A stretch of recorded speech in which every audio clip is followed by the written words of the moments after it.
HSC 2025 শিক্ষার্থীরা আজকে আমরা দিনাজপুর বোর্ডের জন্য গ্রাফ চার্ট নিয়ে আমরা শর্ট সাজেশন দেব। অর্থাৎ শুধুমাত্র দিনাজপুর বোর্ডের জন্য গ্রাফ চার্ট কীভাবে আপনারা শর্ট সাজেশন পাবেন সেটা নিয়ে আমরা আজকে আলোচনা করব। তবে বলে রাখি, আমরা ইতিমধ্যে একটা গ্রাফ চার্ট নিয়ে একটা ভিডিও আপলোড করছি। সেখানে আমরা একটা গ্রাফ চার্ট শিখলে যে কোনো ধরনের গ্রাফ চার্ট আসুক না কেন আপনি সেটা বানিয়ে লিখতে পারবেন।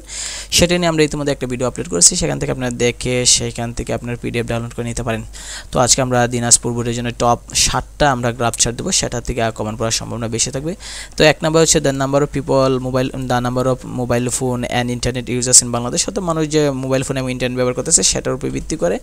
তারপর আমরা যদি খেয়াল করে দেখি সেটা হবে the number of people living below poverty line, দারিদ্র্যসীমার নিচে বসবাস করছে।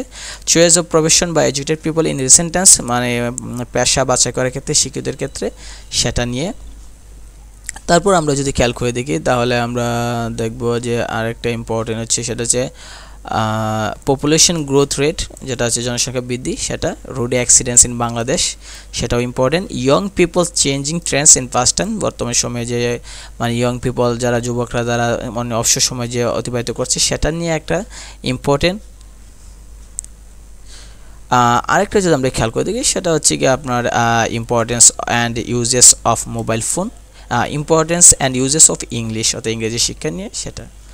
তো এখানে 7টা দেওয়া আছে, আপনার 1 2 3 4 5 6 7টা, এই 7টা শিখলে আপনারা আশা করি কমন পড়বে। তবে আমাদের চ্যানেলটা সাবস্ক্রাইব করে রাখবেন। আমরা পরীক্ষা সংক্রান্ত আপডেট দেওয়ার পাশাপাশি সাজেশন দেওয়ার পাশাপাশি আমরা পরীক্ষা পরবর্তীতে আমরা বিভিন্ন ধরনের ইউনিভার্সিটি অ্যাডমিশন টেস্টের জন্য বিভিন্ন ধরনের কোর্স করিয়ে থাকি, বিশেষ করে আর্টসের জন্য, কারণ এই চ্যানেলটা শুধুমাত্র আর্টসের জন্য।